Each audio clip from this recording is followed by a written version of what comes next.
All right. All right.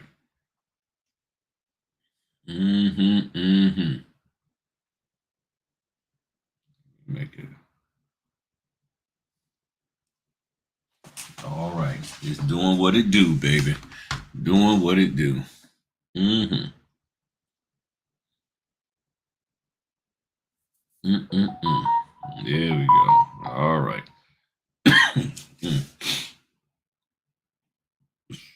Need to turn that fan off, but if I turn it off, then it gets all hot up in here.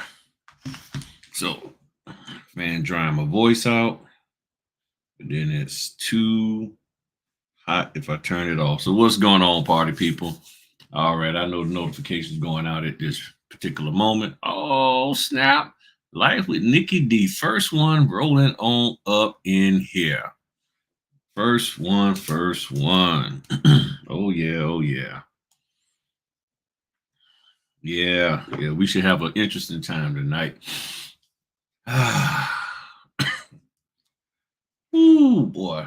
All right, so let me see if I can pull something up. So tell me how your day been, lady. How's things been? How's the business been coming along with you? All of that good stuff. And when you slide on up in here, feel free to just hit the like button. YouTube likes it when you hit the like button. So I appreciate it if y'all would hit that like button and everything, make YouTube happy and their algorithm and all that good stuff. There goes Susan. All right. And let me see here. And let me see if I can pull this up.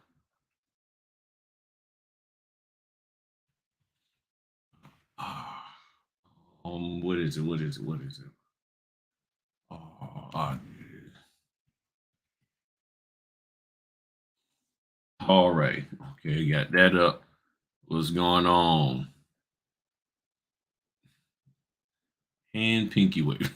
Okay. All right. Yeah, yeah. I remember you. I remember helped you out through you. So I guess what I gave helped you out with, it did good enough to keep you going. So if you need any additional help, you know how to hit me up, and I'll be more than happy to take care of you and everything. But that's good. I'm glad to see you still in the business. That is excellent. Good evening to you. Good evening. I was I had to eat real quick because I hadn't really eaten all day and been having a headache. And thanks to the wife, she actually hooked me up with some food. She cooked some stuff for me. And so I got a hold of that. And plus I had to go, man, today was crazy. I wound up getting what? Wait a minute, hold up. Erica's here. And I got Lily's text. I meant to respond back. I'll respond back to her and everything. It probably have to be on Sunday because tomorrow I'm tired and tomorrow I have no signings. So I'm probably not gonna do anything at all tomorrow. You know, the wife, she's probably sleeping now. She's been tired. So we both been tired. So I ain't really doing too much of anything. So if it's not too hot Sunday, yeah. I got something for her to do and everything. So yeah, this week and this I haven't even kept up with how many orders I've done. I think I'm at 40 something for the month. I'm gonna see I'm gonna see what it's like. But and that's what one of the things I'm gonna do this weekend is get all of my accounting stuff caught up because I just have been having a hard time just taking time out to do it. It was slow for closing, but general assignments, no closing for me this weekend. It has been amen. Yeah. And see, I've been busy in my area because all the military folk, it's been busy over here with the military, um, and all of that. Ron things have been picking up a little bit more. Um, so yeah, y'all gonna have to do some investigating on the Ron platforms. Make sure you have the money for that and everything. It can get expensive, but there's a cost to it. So you're gonna have to figure that out and talk to the different ROM platform owners and find out how they operate and how would you make money? Because I still don't understand the pricing structure when you have to pay for the individuals and each time you stamp and all of that. And I just don't understand all that. I can't right now. I've been having a hard time actually being able to put it together to the point that I understand and say, okay, well, this is how much I need to charge. I use Dot Verify. I play a flat fee with them, and I know how much I can charge, and I know what I'm getting with them. So it's a little bit easier and everything. And I'm not sick. It's just that I got this fan blowing over here, and then when I start talking, and I don't have any more of my cough drops. I don't think so, do I? 'Cause I normally have my cough drops, and I am all out, and I don't have any downstairs. And I had meant to buy some, and I completely forgot.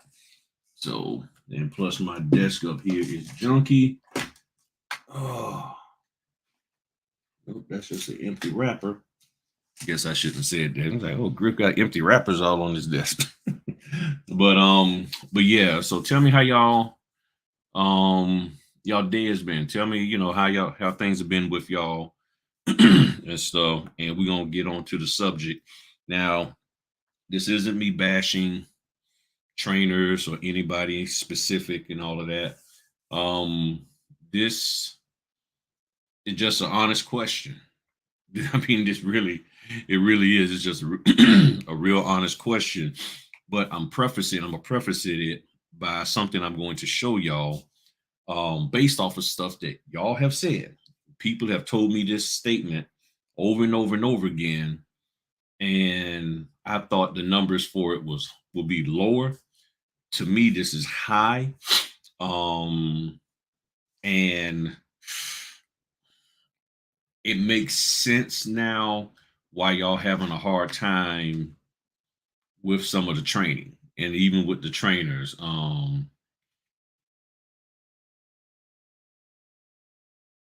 Looking up something. All right. So, okay. All right. So let's pull this up. Okay, what is I don't need a doctoral different. All right, here we go. Here we go. Okay. All right. So let me hop on into the subject, y'all, because y'all know I can small talk forever. All right. Yeah. I actually did clean it, and then the stuff that wasn't on the desk, I cleaned it, and then there was stuff over here off to the side that I was like, oh, I need to do something with that. And then I put it on the desk, and then it got back dirty. So now I gotta go through that stuff and everything and finish shredding and all that good stuff. All right, so where we at now? Okay, so the subject or the topic tonight is simply, as I said, are you really learning from these trainers? Okay, that's the question. Are you really learning? Because a lot of people are taking training after training after training, running all over the place, trying to find more training, more training, more training. And a lot of people, when I talk to them, they tell me, well, I'm a visual learner. I can't learn unless I see it. I got to see it. If I see it, then I'll get it. And I know seeing things help, but I was like, well, is everybody a visual learner? I mean, everybody keeps saying I can't learn unless I see it. And then my thing has always been I've been like, okay, but there's a lot of stuff that we've done that we have not seen before, have no reference, and we just figured it out. Getting on social media, um, relationships, jobs. I mean, it's a lot that we actually encounter without actually seeing it first and being shown it first. We come out of college, and college doesn't really prepare you for the workforce, but you go into the workforce like, okay, yes, I'm gonna be able to do this. and you have no clue, you have no idea, you haven't seen anything pertaining to that job position that you looking for that's based on your degree. You went to nursing and this, that, and the other, and they always say, well, the stuff that they taught you in school in nursing or as a doctor or whatever, out here is a different thing. This is the real world. And everything you learned there, it don't apply here. So you go to some place to learn and you see and you visually see it, but then when you actually get out there to do it, they say it's completely different. What you no, I'm sorry, you're not going the way we do things here is not like what you learned in school, but you figure it out. You actually figure it out. And in some cases, you say, well, can you show me? Well, look, here's the manual. Go figure it out. They give you this big old book and you go figure it out with no visuals to it whatsoever. So when people tell me that I can't do the notary business unless I actually see it, then the question becomes, what are you trying to see? And in most cases, the people are saying, I'm trying to see the documents, not trying to see how to properly notarize. I'm just trying to see what these documents are all about, trying to learn that. So, what I learned recently as of yesterday, that, and this shocked me when I saw it, should have had my screen still set up as I always never do. What I recently learned was this: 65% of the general population are visual learners. 65%. And I probably should have asked y'all to tell me what y'all thought the percentage was before I told y'all. But it says, meaning they need to see information in order to retain it. Visual aid, visuals add a component to communication that written and verbal methods do not speak. And I was like, okay, okay. Now here's the question. Here's the question, and feel free to throw any questions y'all have in their comments down there, and everything. Here's the question that I have. When we say that we're a visual learner, is it that we're trying, is it that we're trying to memorize the steps that somebody did in front of us, like drumline? You remember drumline? Nick Cannon, he didn't know how to read music. And what was he doing? He was sitting there. He had his drumsticks, and he was, I mean, he was doing his thing, boom, boom, and he was mimicking. He was watching every move that a person make, and then he would add his own to it. He would add a little tun tun tun. But what was his downfall? He didn't know how to read music in and of itself. He had to learn how to read music if he was going to be truly on the drum line and be and see his maximum potential. So my question to you, are you saying I'm a visual learner because you're actually trying to memorize what somebody said, and then you take what somebody said and then go out there and try to do it, not actually knowing the material, not actually knowing how to do it? You just memorize the steps that you saw them do. And I've had people contact me and say, well, Griff, all I want is just somebody to show me what to do. Just tell me what to do and I'll do it. And I was like, but it's a little more to it than that. It's way a little bit more than just saying, somebody tell me what to do. No, you got to actually learn. So when you say you're a visual learner, are you really being a visual learner, or are you being a visual imitator? You see what I'm saying? Are you just trying to imitate what somebody did? And the only way you can imitate it is that you need to see it. Oh, I see how you did that. But do you know why? And if you don't know why, then you actually implementing it is going to be it's going to be real difficult when something pops up that you weren't used to, that you weren't familiar with. That's the thing. And it can be a combination, right? A combination. And here's the thing: you have to figure out how and when to operate in there, how and when to operate in there. Because there comes a time that you can actually just sit and watch, but then there's a time that you need to actually learn for yourself. And see, visual learner, see, I like the visual learner aspect when it comes to me taking material. I was somebody gifted me this and I appreciate it. Thank you very much. And because I was getting ready to buy it and somebody gave this to me as a gift. So as a visual learner, you open this here to learn the information concerning this topic. Or do you want somebody to tell you everything that you could read in here yourself, but you just want them to tell you, and then you just want to watch them do it? You see what I'm saying? You gotta, I take visual learner as I'm trying to learn and ascertain the information for myself. I'm learning that some people,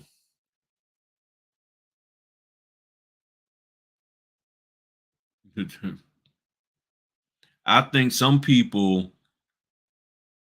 don't really understand the terms. Now, let me show y'all this. And my wife did a teaching on this on the channel about a year and a half ago, and I'm gonna have to go dig it up for her and have her, maybe she'll probably redo it, um or I take a clip from it and everything. So I'm not even gonna go into all these different ones, but visual, 7 different types: visual, kinesthetic,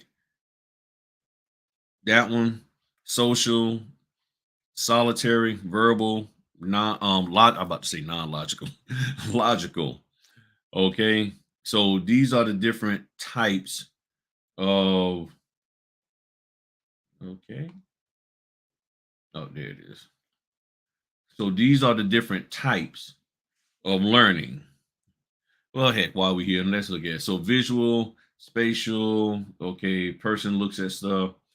Kinesthetic, according to the theory, kinesthetic learners are all about doing things physically, role playing, usually things like flashcards, carrying out the action physically can help them learn things better.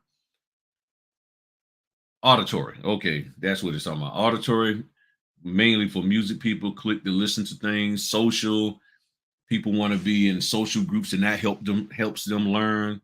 Solitary, interpersonal learners best work alone. That's sort of me. Making notes and reciting them back to themselves, useful activities. Verbal, linguistic learners respond well to spoken or spoken words. Logical, mathematical type people, I'm a little bit of that, on the logical side. And y'all hear me all the time. Okay, let's look at the logic of this. Let's look at it practically. You see what I'm saying? That that's me. And when I understand what the truth of the matter is, and you hear me say that all the time, then I can move forward. Some people don't care about the truth of the matter. They just want the fluff of the matter, and then they go from there. But if I understand what I'm actually supposed to be doing, what the truth is, what's the core, then I can move forward from there. So let's see what we got here. So we got Erica. She said, "Have you have to know how to properly notarize because the documents are not always the same." Right. So if you don't learn this, now one thing we do know that is the same, if there's a document that needs a signature notarized on it, there's going to be a notarial certificate either pre-printed or you add one of the two. But you know that if they need you to notarize the signature on that document, a notarial certificate has to be there, regardless of what the document is. That is correct. Good evening to you. Good evening. Good evening. You say, if you myself has an auditory processing diagnosis, I need visual, verbal, and repeat for it to stick. Correct. That is correct. And then Erica says she's a kinesthetic learner. So back to the main question. What am I learning from my trainer? If the trainer is one dimensional or barely one dimensional in their teaching style, it's going to be very, very difficult for you to learn anything. I try to incorporate different styles, different things, a little acting up, joking, this, that, and the other. Um, and you say from what type of courses? Expound on that. When you say from what type of courses, I'm not following. This could be any course. Well, a teacher, and let's just say we'll stick with the notary. If you're talking about, I'm talking about notarial stuff, notary stuff. So anybody who is trying to teach you notary stuff. And one of the things before I keep in mind, people teach out of their strengths. People teach the information that they're most comfortable with. Oh, okay. Well, that can be both. It can be notary or field inspector. Field inspector is real simple. I don't even think nobody be doing a course on that, except just to help people understand how to use the app. You don't need to be paying, in my opinion, you don't need to be paying anybody how to be a field inspector. I'll put it this way: the field inspector companies, they provide you with training, and their training is all you really need. Anybody trying to teach you outside of that, it just, to me, that's just a money grab. What are you actually teaching me that the company's not teaching me? What is it that you're not comfortable with? And then why do you, who's uncomfortable or can't figure out how to use the app on your phone to take the pictures, even though you're on TikTok all day, how come you just won't call the company and get some questions answered from them? I don't want to seem like I don't know anything. So you rather pay somebody 49.50 for information that you could have got for free from the company that's paying you. Okay, doesn't make sense. And I'm not even asking anybody to make it make sense. Okay, it just doesn't make sense. But whether notary or field inspector, wedding officiant, or whatever the case may be, the person who's teaching has to be able to recognize when somebody's not getting it. So if you have a room full of people or a Zoom full of people and everybody has their camera off. That's why when I do my members only meetings, I like the cameras on because I want to see your faces. I want to see your expressions, all of that. That helps me to know what direction I'm going in. I mean, this I've gotten used to up here talking and everything without seeing y'all. But when I do some real in depth teaching and when I can, I like to see people. Okay. I can imagine, you know, some of the stuff that y'all thinking and saying and all of that based off of past interactions with folk and all of that. So I use my imagination. But an instructor, a teacher, has to be able to understand that there's different learning styles and do the best they can to address them. Now, not everybody, every individual is going to teach. So there's some people, this is just the way they teach. So now the question becomes, can you adopt a different learning style for a short period of time? So if you 65% visual, can you add in about what was that? But like 35% auditory. Can you add that in there? Can you add 35% auditory or 35% kinesthetic or maybe a combination? Can different learning style in there to get the information? Maybe you need to take notes. You see what I'm saying? Maybe you need to review the video 3 or 4 times. That's why when people call me, what is one of the things I say when you call me about mentorship? I say my mentorship starts with watching my videos.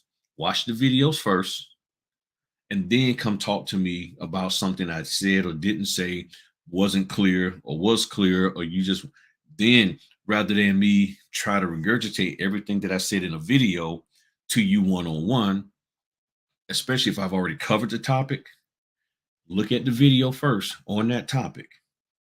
Okay, this is what you said. Got it. Now let's have a conversation.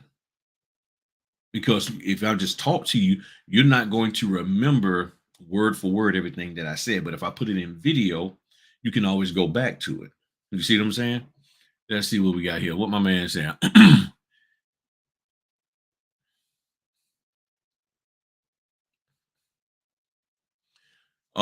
Depending on what state you're in, they probably can. Translation services.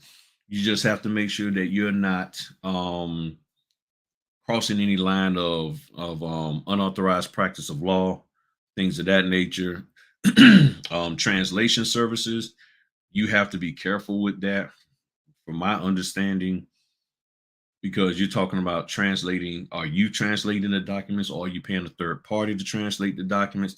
You really need to do your research on that to make sure that if you're offering translation services, that stuff is translated properly.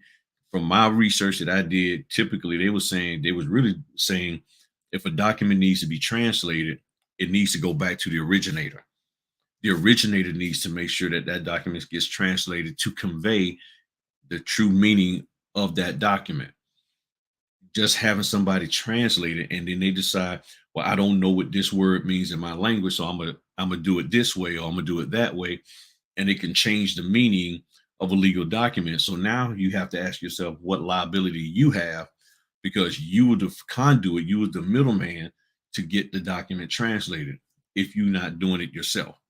And if you are doing it yourself, to me, you need to coordinate and reach out and with to the person who created the document to make sure that it's saying the same thing. It's not so much just make you go from English to Spanish or Spanish to English, but it had a legal document. It has to convey the same information. If it's not, then there's a problem. Okay, then you have a problem with that. So you really need to be careful about that and not just do it because somebody on TikTok said you could, or said that they doing it, and that's an easy way for notaries to make money. So you're like, okay, well, I'm gonna add that.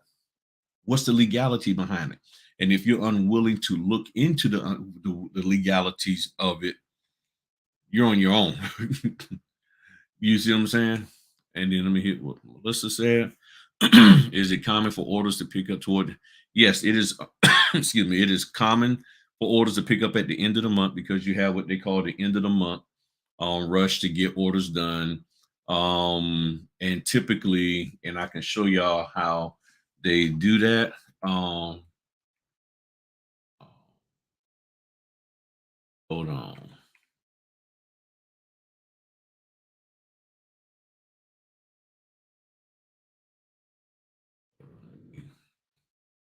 See if I can find it.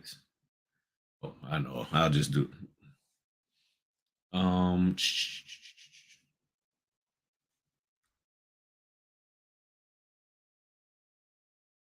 Hold on 1 second. Let me pull this up and I'll help you understand. All right. All right. Nope, that ain't giving me what I want. Um,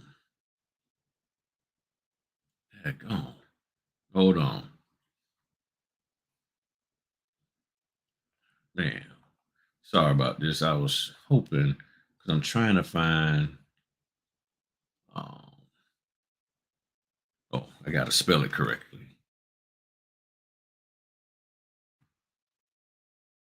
All right, here we go. All right. Excuse me. All right. All right. So let's. Okay. So where are we at? July. All right. And great question, young lady. All right. So let me zoom this in a little bit more. Hope I can. Like that's as far as I can zoom in. Oh, there we go. All right. So the rescission calendar. So today is the 21st. Okay. The 21st, which means their right to cancel that loan ends on the 25th. Then on the 22nd, it ends on the 26th. So basically, what they're trying to do is close out the loans that the rescission will end in this month. Okay. So anything right here up to the 27th, I guess that would be normally, I think that would be counted as, this month, because it ends on 7/31. That will be considered that end of the month push. So they're trying to get things closed out by no later than the 27th, so that if there's a rescission, the right to rescission will end in that same month. The moment it goes off, I guess that, from my understanding, they count that for the next month. Okay. So don't be surprised starting Monday, you start seeing for Monday, Tuesday, Wednesday, Thursday, you start seeing a heavy push for orders coming through, coming through. And as I've always said, the way from the first through the 15th, I do everything I can, try to get as much as I can. And then I notice a lot of times from about the 16th through the 20th, 21st, sometimes, depending on the way the month falls, it gets a little quiet. It's not as much out there. And then all of a sudden, the 21st, 22nd, or 23rd, it pops. Um, so so even with here, you can say the 28th of next month will be that last push, you know, trying to get those things closed. So what you have to do as a notary, you got to put yourself in a position to be ready to rock and roll when that comes down. And then to say the reason why is because for apostille and power of attorneys that go to a Spanish country, and there's nothing wrong with that. Nothing wrong with that. Just make sure that you understand the legalities um behind it. Okay. Make sure you understand the legalities, talk to your state, find out how it can be done. And from my understanding, the brief research that I did, it was more so the concern of losing the actual meaning the of the document, what was put together. So if make sure that, in other words, if there's something in there that says Fred and Ethel gets what was left to them by grandma so and so, that the translation does not remove that. That it stays true that Fred and Ethel get such and such from grandma, and that it doesn't turn out and say Fred and Ethel get something from mom instead of grandma. You know what I'm saying? Or vice versa. It's supposed to be from mom, and then they put the wrong word in there for mom, and it could be something else. So just got to make sure that it's correct. Okay.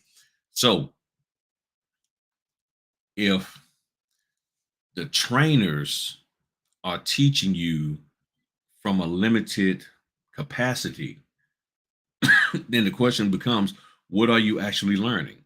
Are you really learning anything? That's why if you look over here, what does it say? Learn, execute, review, repeat.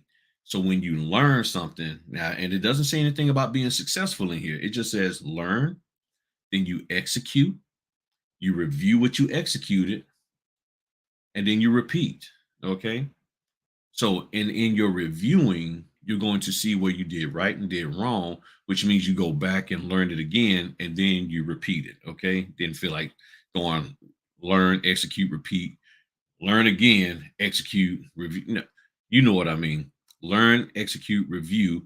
And after your review, if you see that you need to change something, relearn something, get clarification on something, you go do that, you execute, and then you go repeat the process of learning the correct thing, executing the correct thing, and then reviewing it to make sure you got the proper success. That's what you have to do. Just learning, just learn marketing for a different area.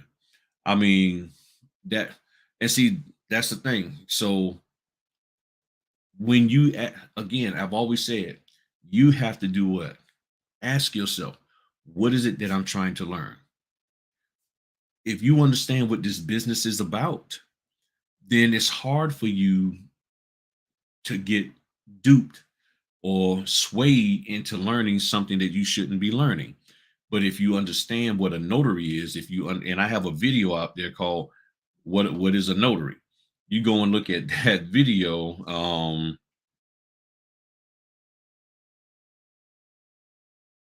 What is a notary public? Um,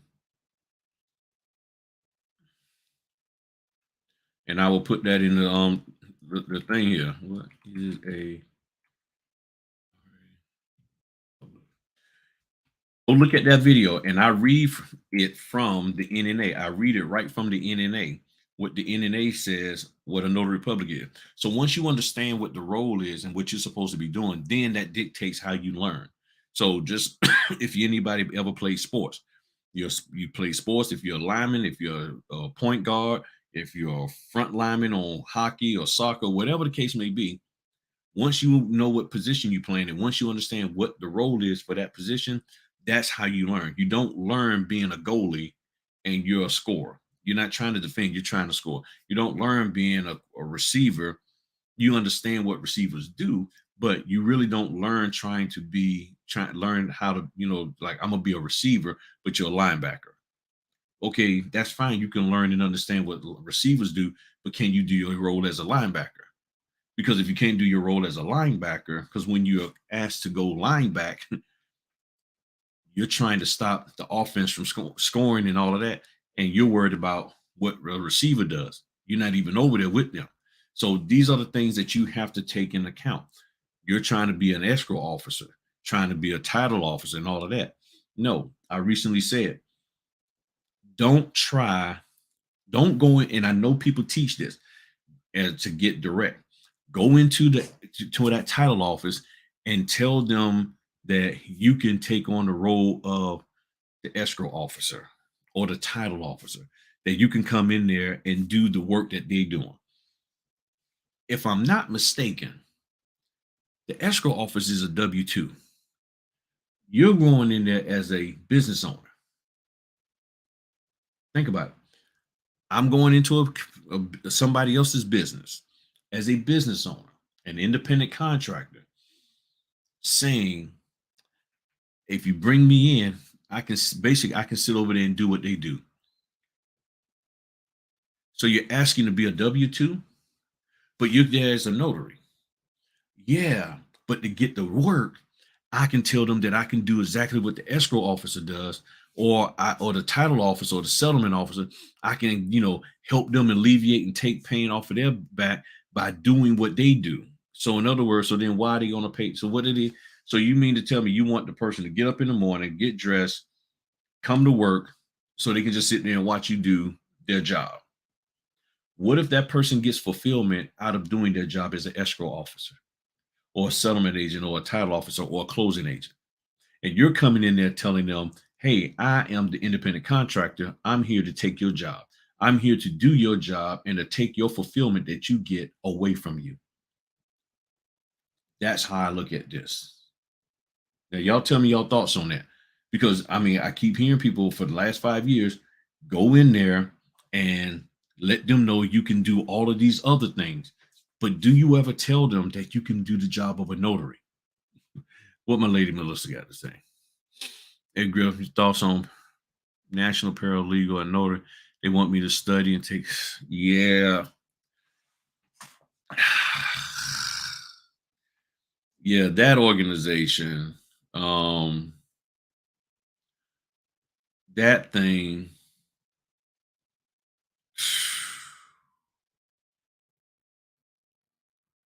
I, y'all can see my feelings about them. And I'm not saying they're bad. I just don't think that in order to do a debt settlement that they need us to explain anything. Um, because their people, the lawyers or whoever, they should have they should have already done that. And now I'm a guy who will try anything, and I tried, and to do the order. I read through the thing. It took me forever to pass that test because I was like, I don't even fit. I would just guess the test. I mean, I would just the test, and I finally passed it. I think it took me like 3 or 4 times, and I finally, yeah, thank y'all for hitting the like button, and I finally passed that daggone thing. Um, yeah, all in 40 minutes before the appointment. Yeah, nah. Mm-mm. There's other debt settlement companies out there. They don't put you through all of that. But see, here's the thing. Just like a trainer, they're limited in their scope of things.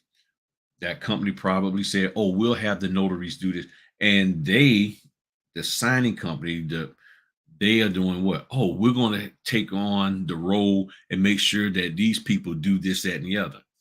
So they're passing the buck on to us. And for the fee that they're charging, that to pay us, it's not, to me, it may not be worth it. Okay.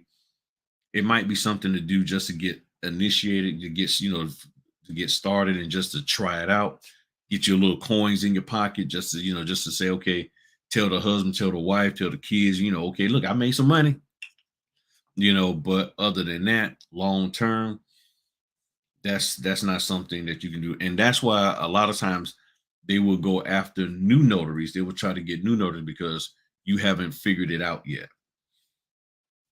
They don't give me those orders. If I was to say, they know they don't. They're like, nah, we ain't messing with him. That's just the way they operate. Um, so that's the thing. In anything in life, when you understand the purpose of it, then you can operate and execute inside of it the best. When you don't understand the purpose of something, you struggle. Yeah, it's not every order. That's right. Yeah.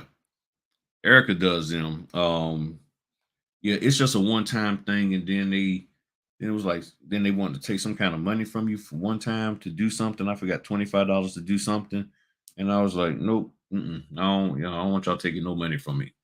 And like I said, I passed the test, and then I was like, nah, I don't want to do those no more. But you think about it, a person is at their best when they're operating in what they're called to do and when they understand what to do. This is why so many notaries are struggling, because you really don't know what to do. So you struggling with being a particular type of learner. You're struggling with the fact that the instructor doesn't adjust their learning. Okay. They don't adjust their learning. So you're struggling there. Um, and then you really just don't know what this business is all about, what your job is as a notary. So that makes it even more difficult for you. And it's like, okay, well, if I don't really know what I'm doing, and then you're really not teaching me what I need to know, and then that what you're teaching me, I really don't comprehend, because your style and the way you come across, yeah,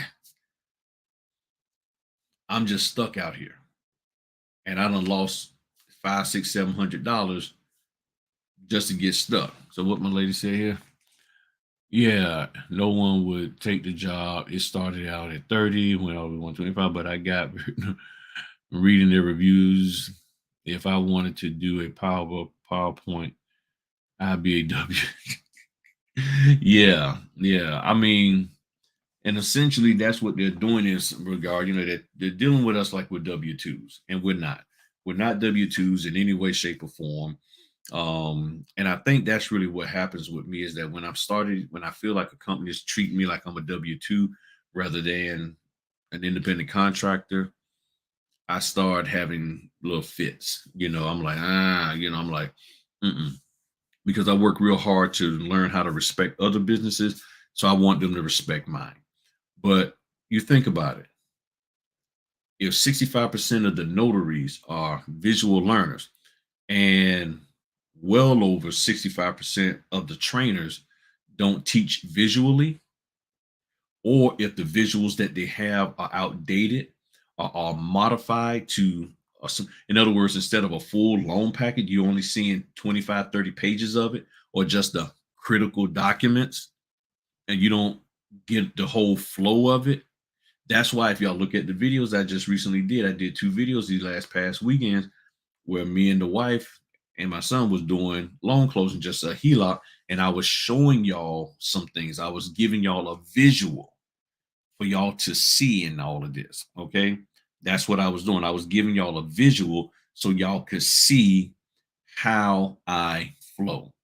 I didn't cut corners with it. You saw it from beginning to end to help you get a visual. And I understand the visual, but then at the same time, you got to learn. You got to learn your part as being a notary. So when you couple the visual of seeing something done along with the audio, the audible part of how to do it and why it's being done that way, that makes you a more stronger business owner, a very powerful notary, that can go out here and do your thing, which means then you can talk confidently when negotiating with people for an increase in pay.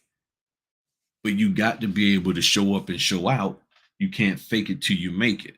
And that's the biggest issue right now. Is too many of you are faking it till you hopefully you almost might want to try to make it, and it's not happening. It really isn't happening. So I'm trying to do everything I can to encourage you to stop faking, go out there, learn what you need to learn, go execute it, the confidence to be there, and people will see that and feel the confidence in you. You won't have to beg anybody for anything. I don't beg for work. I don't, can you please give me a shot? Either you gonna use me or you're not. I don't beg for anything. It's just that simple, you know. So are there any other questions? So concerns or thoughts or what have you? Oh, I know there was one other thing that okay, so let me see. Let me see. I was going to do a poll. Let me see if I can do a poll real quick, y'all, on this because I got a question that I want to ask y'all. So go ahead and throw your questions in there, and let me pull the video up because I want it as a poll on here. All right, let me do it as a poll. What the heck is the polls? All right. All right. You know what? This ain't gonna give it to me the way I want. I'm gonna just type it in here. Okay.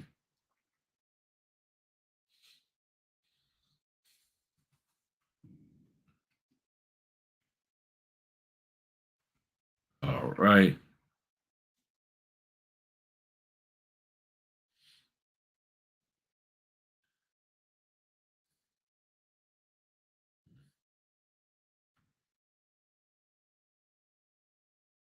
All right. Hold on one second. I know I'm being quiet here.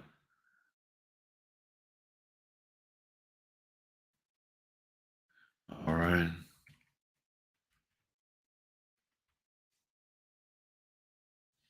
I know how to do it. All right. I hope this comes out what I want. Hold on one second, party people. All right.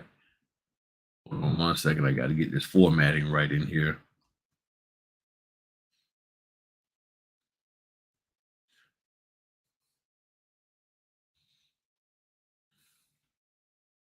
All right. Almost done. Just one more question. One more. Got to do it the right way. And all right. Hope this comes out right in the formatting. Dang, it didn't. Okay. All right. Didn't come out the way I wanted. In there. All right. So basically what I'm saying is, dang, it didn't format the way I wanted it. All right. The question that I'm asking, what distance do you travel for work? A, less than 15 miles round trip. B, 16 to 30 miles round trip. Or C, 31 to 50 miles round trip. Or D, over 50 miles round trip. Okay. Some water. A, less than 15 miles round trip. B, 16 to 30 miles round trip. C, 31 to 50, or D, over 50. Please put throw something in there.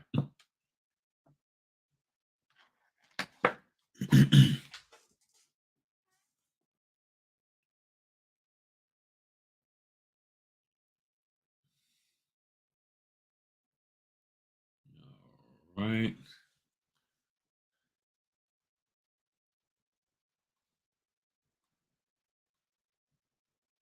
Mm-hmm.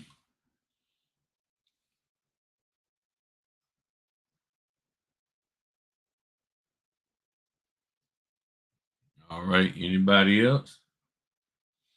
Work remotely, W2, but I'm willing to travel up to 80 miles. Okay.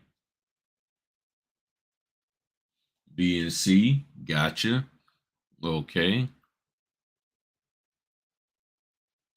Now, some of y'all probably know where I'm going with this.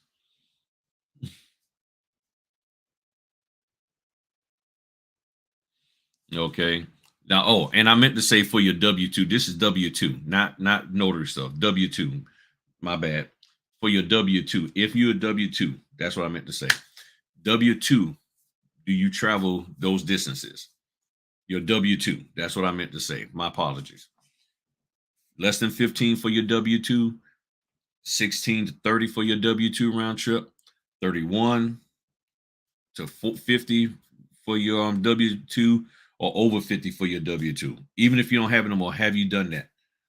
The reason why I ask is because there are a lot of people out there that say, I will take an order if it's in my neighborhood. I will take an order if it's not that far from me. But I know many of you have traveled way further to go to the mall, to go to your boo house, to go hang out, to go clubbing. And clubbing and hanging out is two different things, in my opinion. Because there's some people they just go clubbing, they just by themselves, and they got this little special club they like to go to on the other side of town where folk ain't gonna see them. They can do what they want to do.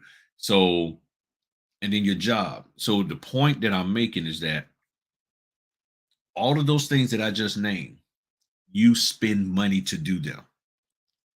But then you complain and say, I don't want to make money doing dot dot dot. You say, well, Griff, I'm spending money in driving my gas. Yes. But to go to the mall, to go to events and go to other things, concerts and all of that, you don't get a 66.5 cents mileage deduction for doing that stuff. And you can, and I know some of you try to lie and say, oh, yeah, it's a business expense. No, a good accountant pick that apart. Okay. Not all that stuff is a business expense. You going to Macy's and this, that, and the other. You going to see that dude or that girl or whatever. But you have a job, a notary assignment that you can take. And yes, you work from home, and that can make some people even more unwilling to go travel because they're like, I ain't drove in I don't know how long. But the point is that if you have gone out driving to all of these other places, church, family events, baseball, basketball, football games, special events, all of this kind of stuff, and those events, all of that stuff I just named, you have to spend money to go out there and do them. You actually have to go spend money. Yes, the gas, but you spending food, you're buying extra stuff, bug spray, going to the beach, all of these things. You're not making a dime in doing it. And I'm not saying you can't do it. What I'm saying is don't turn up your nose just because a $40 order, $50 order, $30 order, and you got to drive 35 minutes to get there. That's a part of doing business. You do it for your W-2, and they give you nothing but just a paycheck and no other kind of tax breaks. In order to get a decent tax break off of the money you're making from your W-2, went out, case in point, we would have had to give like another $20,000 in order to not pay taxes. That's I think it was either give or give up to 20,000 or 25,000, something like that. We would have had to give like $25,000 in order not to pay taxes.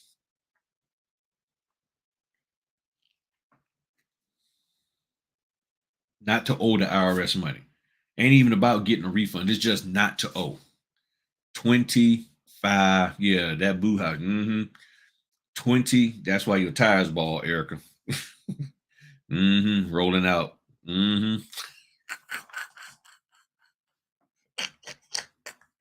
Oh, Erica's my good friend. She's in the neighborhood. She don't live that far from me. So I know she's gonna get me when I see her. But here's the thing. This is your business. You got to decide whether or not you're going to actually be a business owner and do what it takes to bring in money.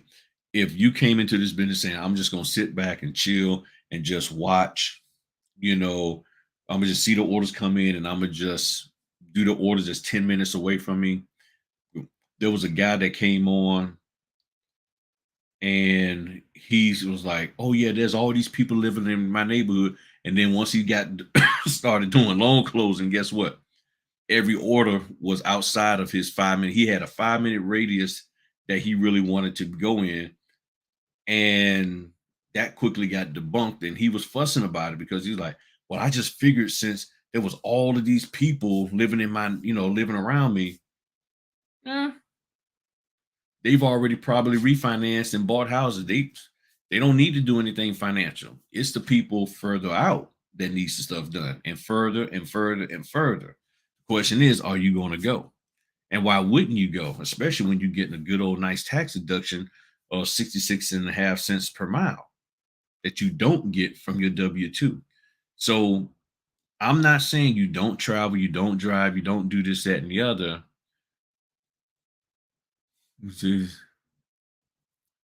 Which company do you do that for? Okay, what does she do? What does she do? Oops, this one. I'm willing to travel business because I believe in planting seed and hopefully I'll build my reputation. And for me, it's look, I told you I just did a 2 hour drive one way from here to Chesterfield, Virginia. Did I really profit? They paid me three C notes, okay, three C notes. But did I really profit? I don't. I mean, I didn't really do the calculation. And see, here's the thing: when you're sitting here trying to calculate your the money you're making in your business, like it was a W-2, what you made per hour and all of that, business owners don't calculate that. We only calculate that to what we pay into an employee. But for us, it's income versus expenses equals the revenue that I made, the profit that I made. So how much income I got in, boom. How much expenses I got going out, boom. What I got left over in the story. Not okay. I got this per hour. Eh, what did I make for the whole month? How much money does Walmart really make off of those bubble gums at the front of the store by the cashiers? Not enough, but it might be enough. But they make an impression on the kid who keeps saying, "Mama, I want to go to the Walmart. Well, can we go to the Walmart?" Just so they can go get some chewing gum. And then the mama in there like, "Oh, this is a nice dress. Oh, this is the dad, man. Oh man, I can go get this. I can get. Oh, they got clearance. Okay, let me run to the clearance." All because your kid want to go in there and get some chewing gum, and now you in there spending $80. Walmart don't have to make money directly off of you at the cash register with the chewing gum. They make their money off of your impulse buying. That's how they get you. So you're not going to make money on every single transaction, but if you have enough transactions and you are priced right and not even the pricing, you can have the best prices, you can have the most expensive prices and be getting all the business, but if your expenses are out of whack, then that's where the downfall is. So that's what I'm saying. What are you really learning from your notary trainer if they're just constantly teaching you and telling you to push and push and push all of this material, get logos on your shirts, all of this, that, and the other? If y'all look on my channel, I did a short with the guy Andrew Tate making a statement, and he said what that. Hold up, I should be able to pull that up. And hold on, I think I can pull that up because I don't have his video and it's just me. So let me pull that up. Let me see if I can find that. Let me pull that up for y'all. All right, so let me.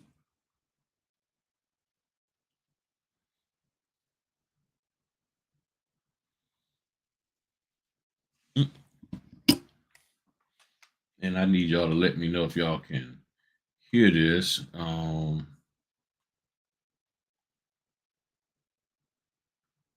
right, so let me share this again and let me turn on my audio because I want y'all to hear this.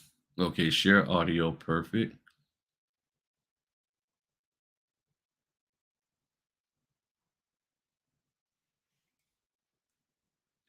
And hold on.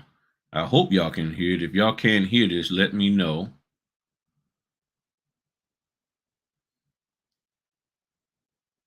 Oh, that's why.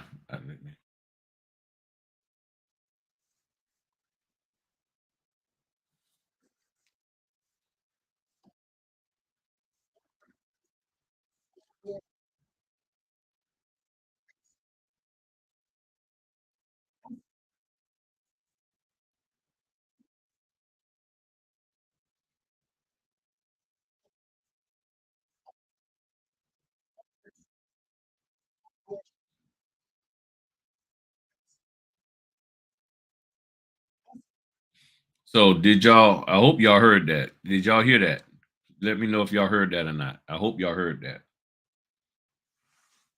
And what he's saying is, most people don't understand what a business is. It's money in, money in. And if you think about it, we got more money going.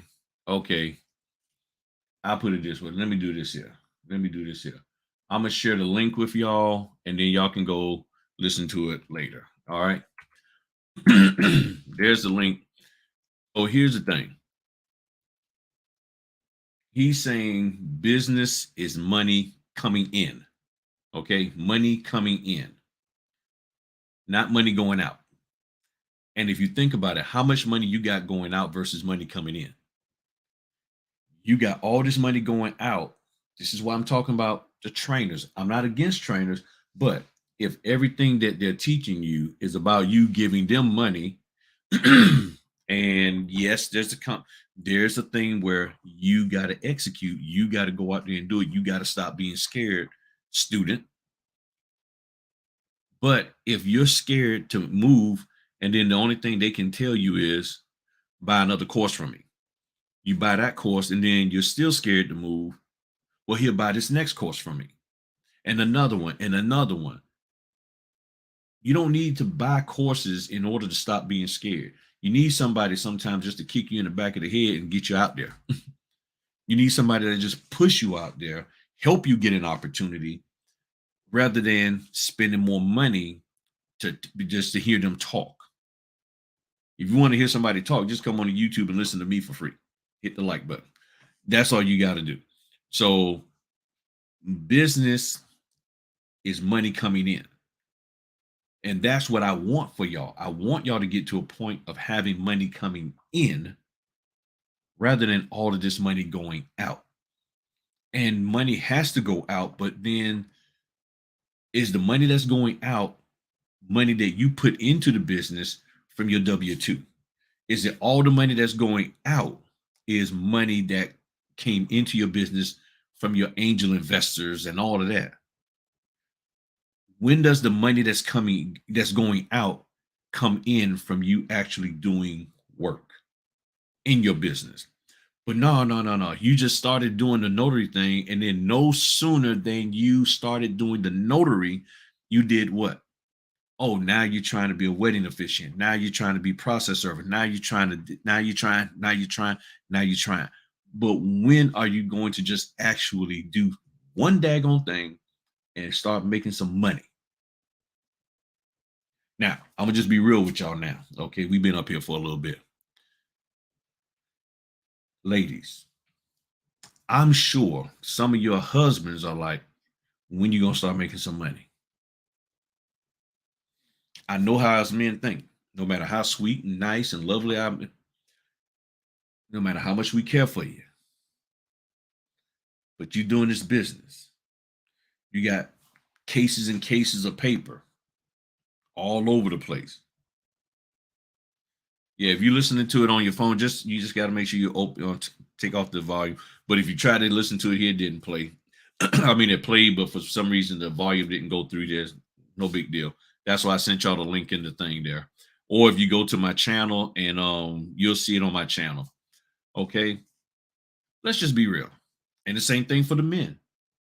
I know for me, if I was doing this business, and my wife, if you look at some of the older things, she said if I wasn't out there working this business and bringing money in, she would have a problem with me. So at some point in time, you got to be bringing money in for your family and stop worrying about how much money you're going to be able to put out to these other people. At some point in time, you got to stop spending money to these people and on these people and make sure you're making money for yourself and your family. If you're not making money for yourself and your family, then why are you even doing this? Well, no, I'm gonna get there. I just got to take one more course. I just got to learn one more thing.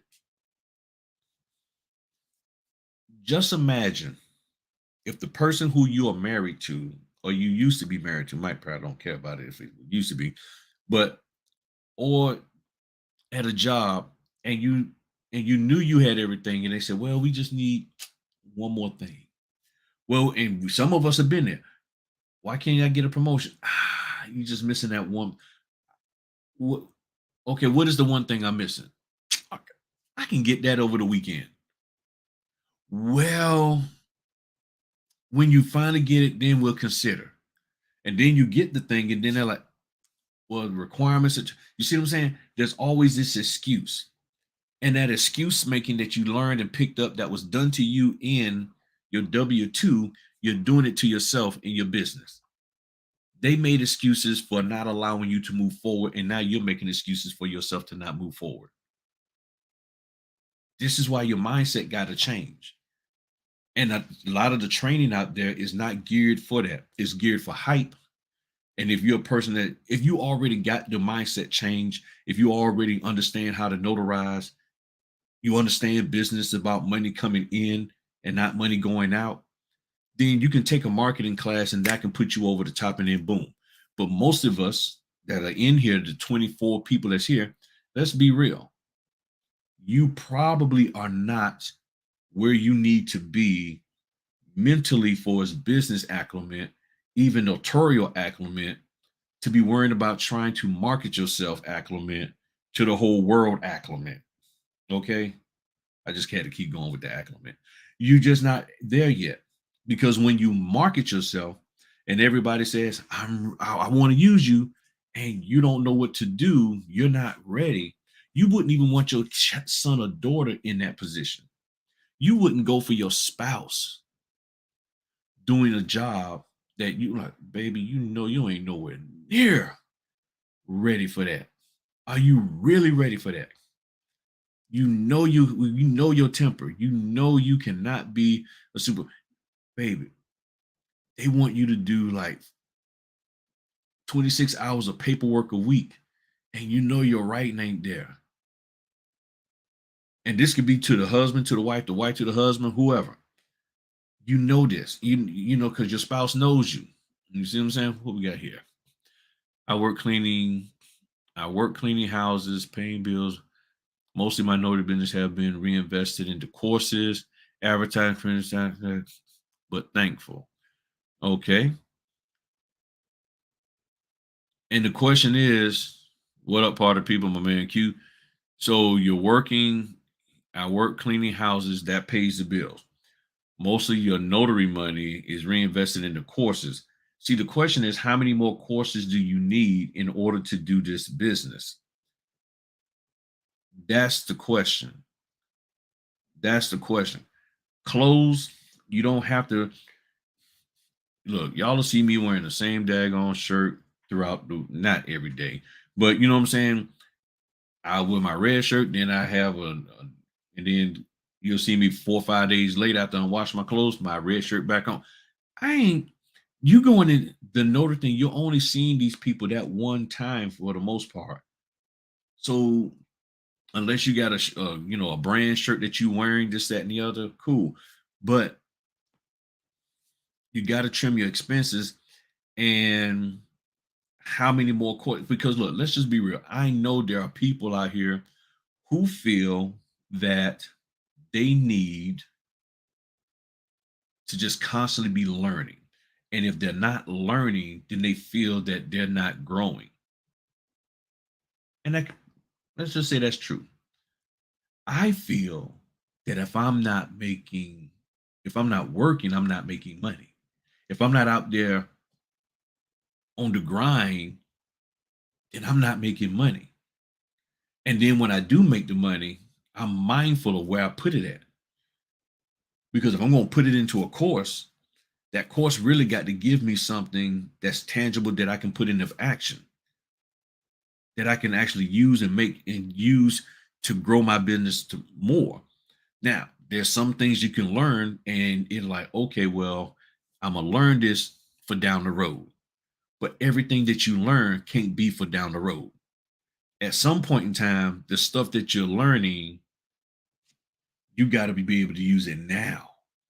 So, is the stuff that you're doing, can it be used now? If it can't, then the question is why? Is it because what you learned doesn't apply in your area? Is it out of season? What? See, this is the critical thinking that you got to do for yourself as a business owner. I took these 5 courses. I went to these meetings. I went to these conferences.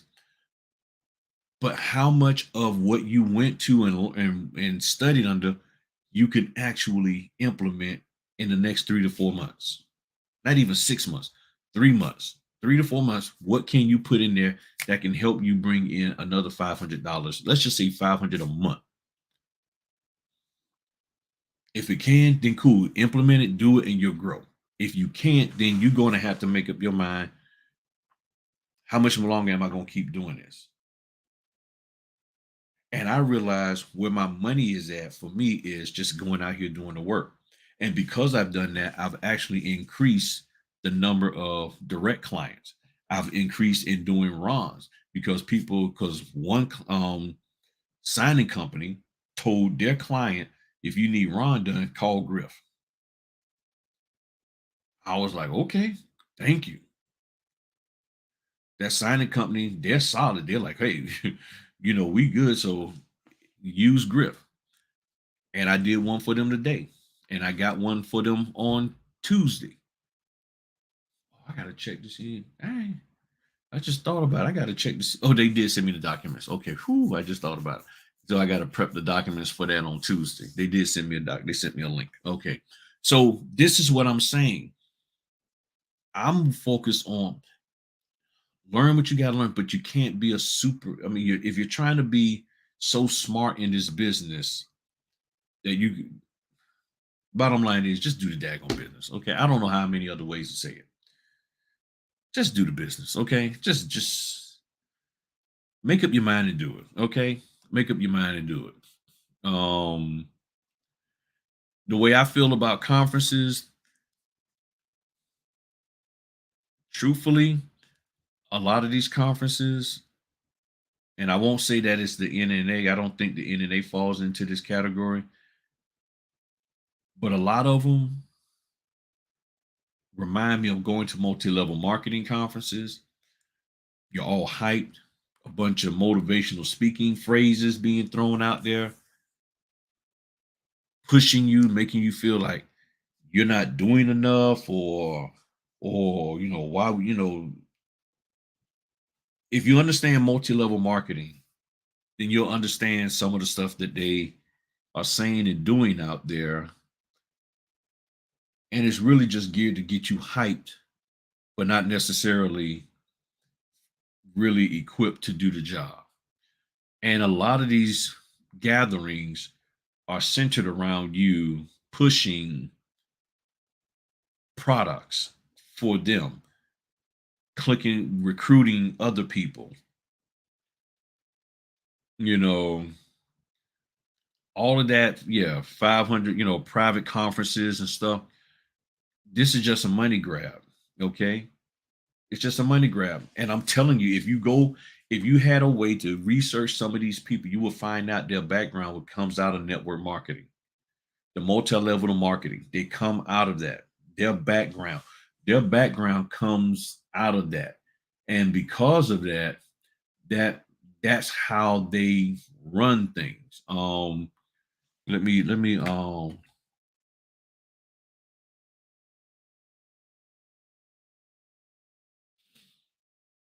I'm gonna give y'all a guy's channel here. Um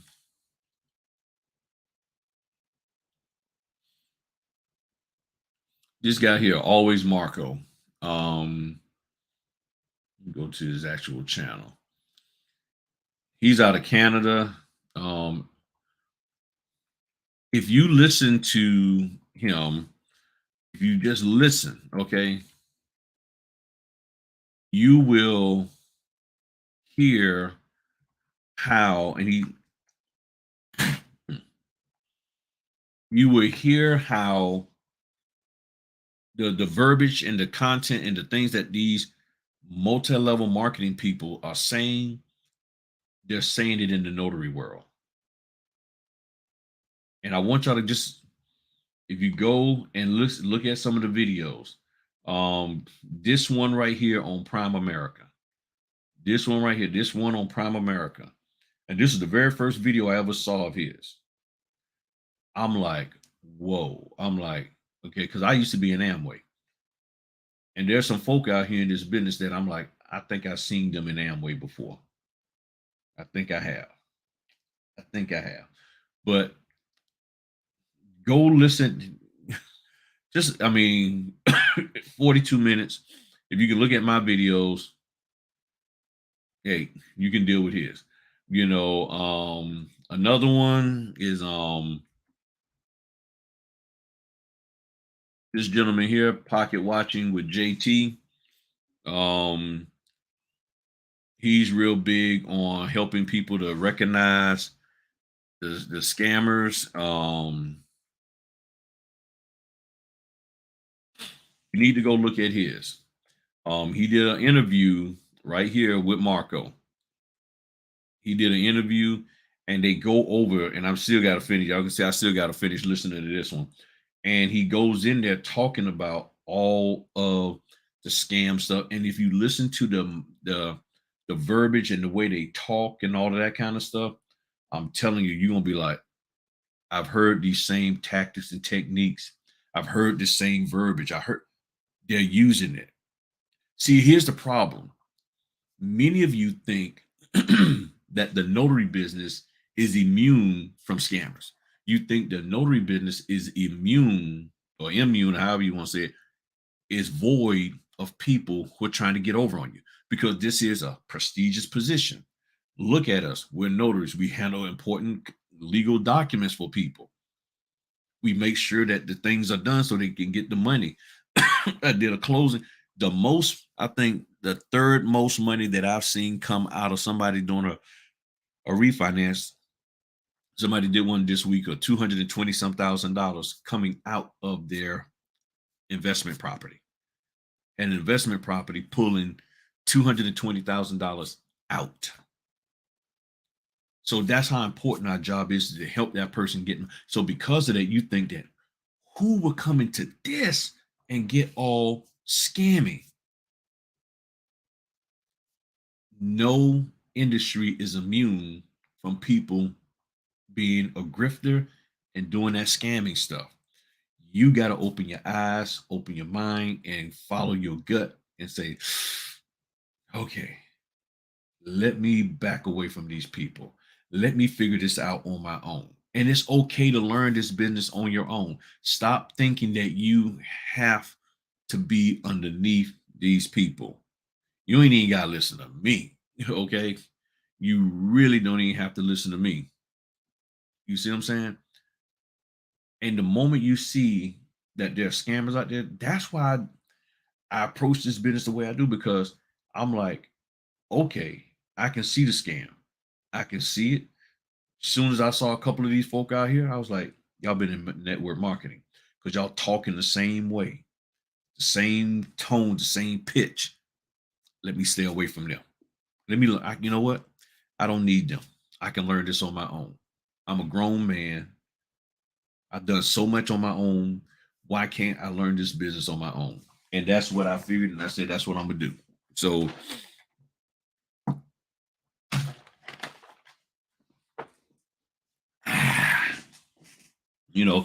and it has worked out. Now, not that I haven't connected with some people who are solid. I have. But I put forth the effort to learn as much as I can on my own. So if you can get out of being scared to learn on your own, which you learn other stuff on your own, you'll be okay in this realm. but that's going to be completely and totally up to you. You got people like myself, Q, my man Q, he'll help. I mean, I'm telling y'all, I said the other day on in a clubhouse, I said,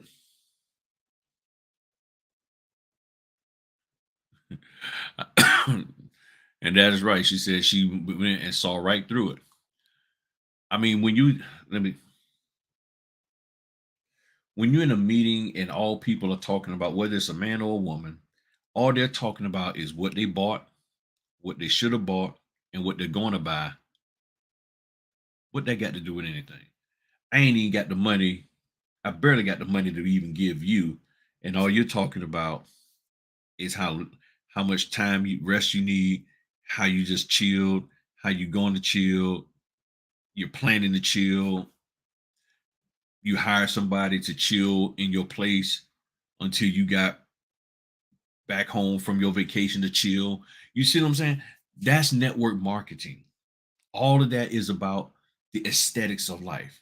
Don't you want to do this business so you can go to Aruba and you can go here? And I keep saying Aruba all the time. That's the only thing I can think of. To Cancun or to New Mexico or to Nova Scotia and all this. And it's all about just trips and trips and trips and trips. And it's in which centers around what? More and more money coming from you. When do you get to start pulling in money to build your wealth, to build your family up? But no sooner than you get some money, hey, let's do a notary cruise. I don't want to go on a cruise with y'all because they're going to cost me money. And how is that helping me and my family? But we can get, you know what, me and my family can do just fine. We can kick it in the backyard of this 400 some $1,000 house that I have. We can chill here. We can chill here. You see what I'm saying? So that's where I'm at with this. This is what I'm trying to help y'all to understand. But I was saying the other day in Clubhouse, everybody talks about marketing. And they keep talking about Google. But I think you're limiting yourself. Okay? You're limiting yourself because not every demographic that you really want to reach is there unless you don't want to reach them. They have magazines called Senior Living. You can market in those. You could probably market in newspapers near the obituary ads, estate planning notary, things of that nature. There's all kinds of ways that you can market and just say for 1 month, you market. I tested out the Google, pushing my Google profile out there more, the ads, the Google ads. It actually worked. I've been getting more calls and stuff, but hasn't netted me that much in revenue because, again, the general notary person is like, I think some of them are just notaries calling, trying to see how much I'm charging. And I would ask y'all to do this here. Notaries, stop calling other notaries, asking them what they charge. Because in most cases, you're getting them all hyped up, thinking that they got in order. And and maybe that person might be legit. Like somebody called me today. I was like, no problem, I can help you out.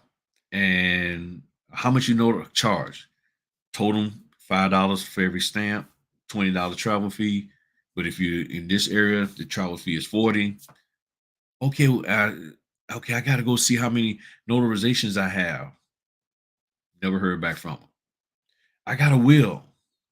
Tell them, never heard back from them. And I believe some of them are just people, notaries. Oh wow, they see my ad being pushed, and they're trying to be inquisitive and want to know how much I charge. And I know people have told y'all to do that. If you call and want to know how much I charge, if you want to know how much I charge, just tell me who you are. Just say, hey, I'm a notary here. I will tell you. I will tell you. But don't approach me or anybody like you're a legitimate customer, and then you just go disappear. That's not good. That's not good at all.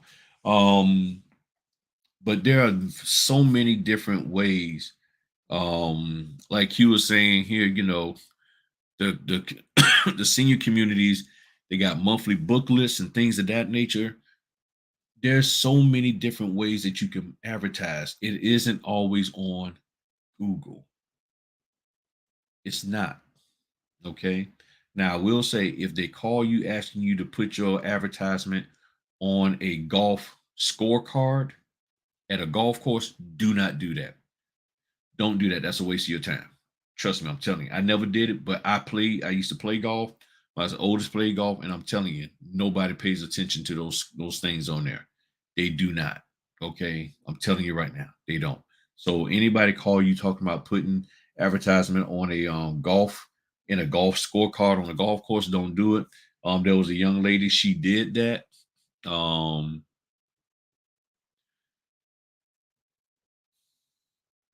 Well, they had the book list at the senior facilities. If you go to a senior facility, you'll see it. Some of them call senior living, things of that nature. Seniors, let's say Virginia Beach seniors, stuff like that. They will be named that. There will be sometimes local directories, and you can market yourself. You can advertise in there. And everything you can advertise in there. But here's the problem: you don't spend so much money on all this other stuff that you don't have money to do that advertising. So that's what I'm saying. All this money going out, and then there's some legitimate stuff you can do to have money coming in. Yeah, and you ain't got no money coming in. You got to get to a point of having money coming in. That's really what it's all about. Um, Senior community 55 and above in your area. That's all you got to do. Find different ways to market yourself and to share who you are and what you can do for the community. So I guess the best way to say it in closing, as we learned here tonight, there are that most of the people are okay, that's straight. That most of the people are they're saying that 65% of the people actually are visual learners. The question is, which I didn't check, the question is what percentage of teachers teach to visual learners? That's the question. How many teachers teach to visual learners? What's the percentage? Matter of fact, what is the percentage of teachers that teach to teach towards visual learners? Let's see.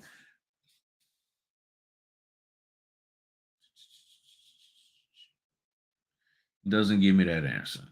This keeps telling me 65% of people are visual learners, but it doesn't tell me the percent. I want to know teachers because not all teachers teach in that direction. So 65% of us here are visual learners, but we're with people, we're learning from people who can't teach in our style. And then we don't adjust the method in which we learn. We don't add in or try to adopt another way of learning. So if you're stuck at the level of being a visual learner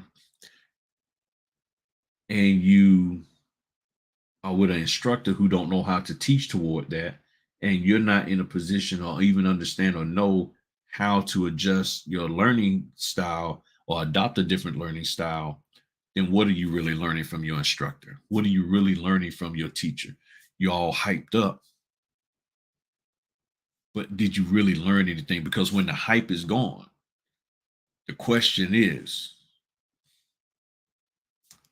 can you go out here and do this business without having to call back to them?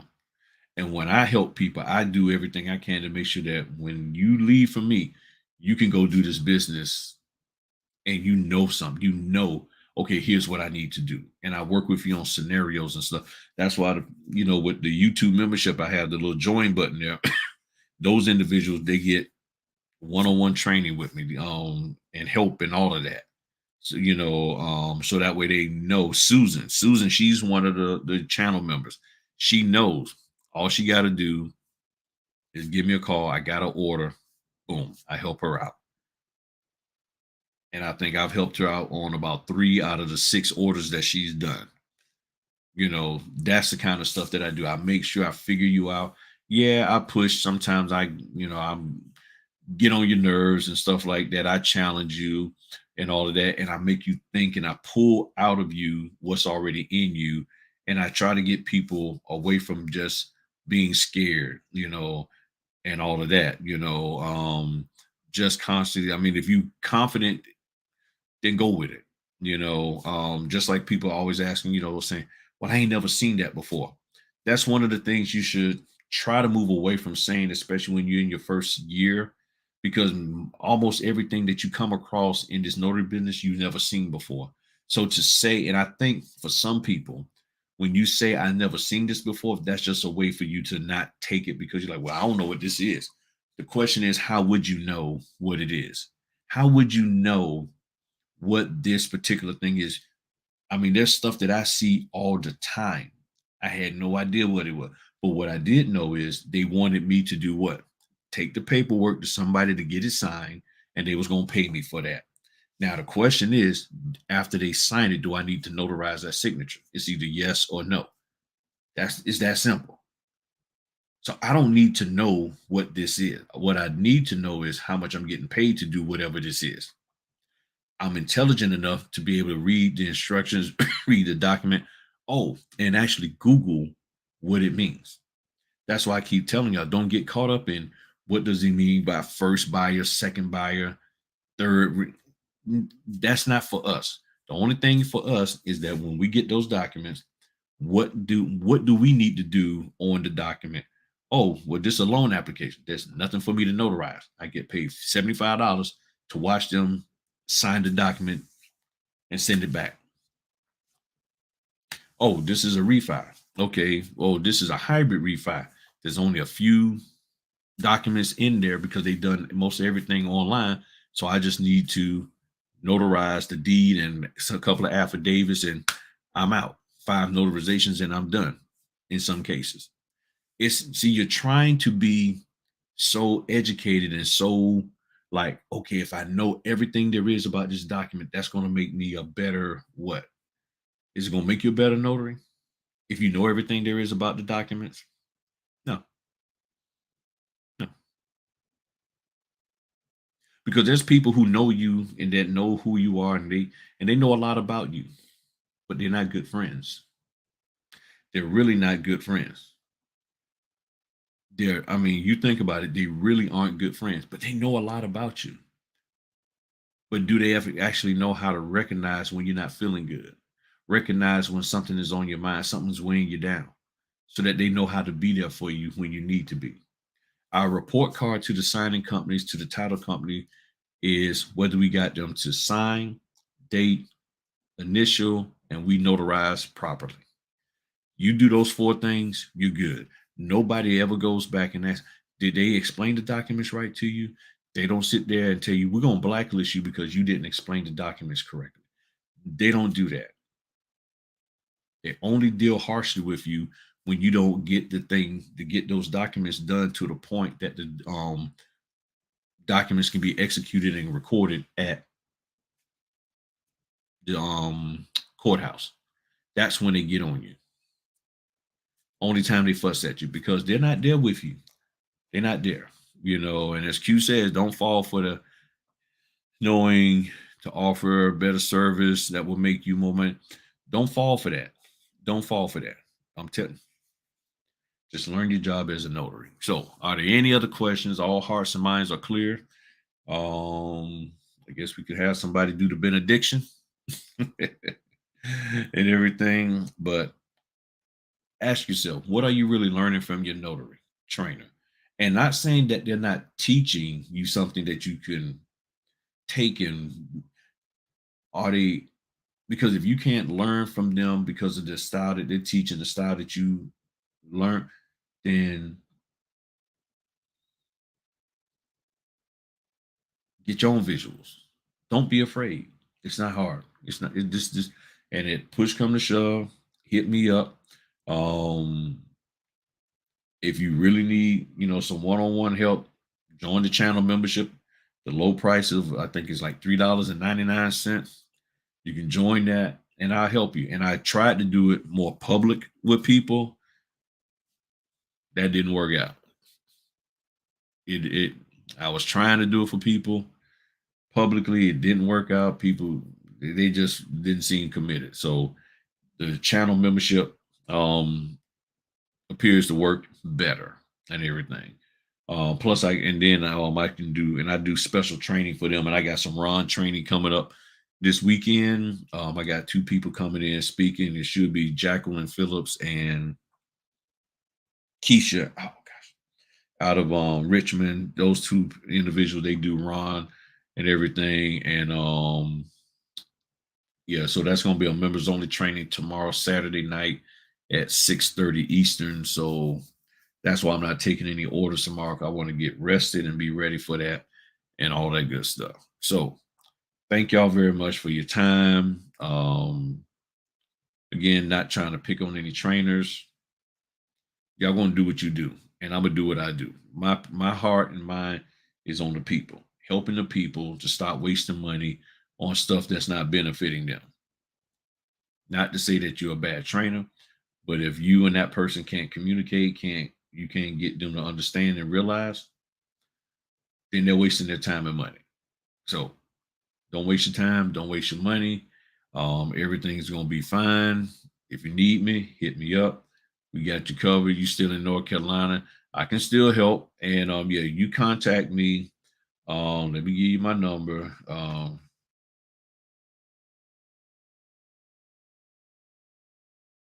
I can help anybody anywhere. Okay. Trust me, I can help you. And that's what I was going to say. Yeah, right there. Yeah, yeah. Belinda, look up NC Notary. Matter of fact, before we bounce out of here, let me go on and pull her stuff up for you. Let me go on and pull her stuff up right now.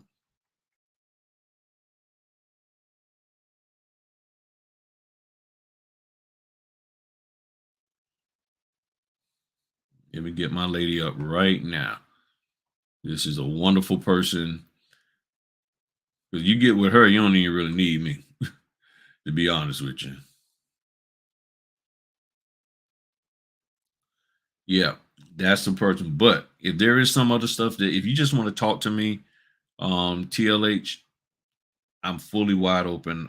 Nothing I say I don't think it will contradict what she's telling you and all of that stuff. So get with her, get with me.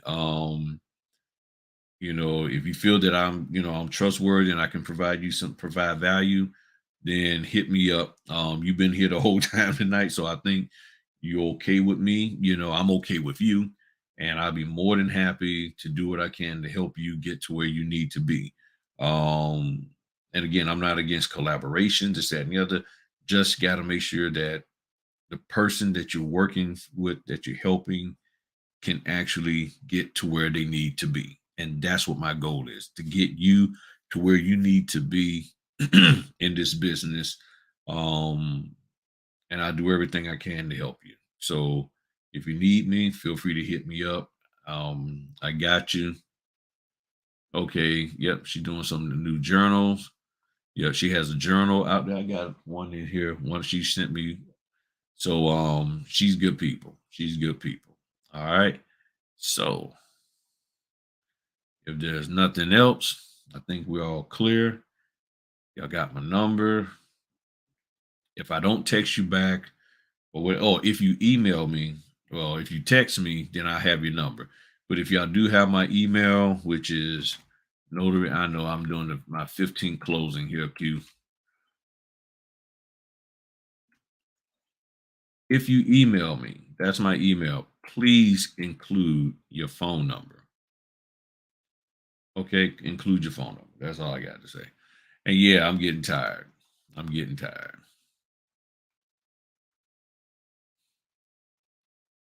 All right. Thank you. I appreciate that, lady. Appreciate that. All right. All right. Thank y'all for your time. Y'all have a good one. This was a good session tonight.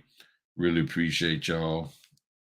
Fritter Friday, the only place you can get it. And all those other little knockoffs trying to knock off on Fritter Friday, don't listen to them. They fake. I'm the real one, just like y'all are. All right. Y'all have a good one. Peace.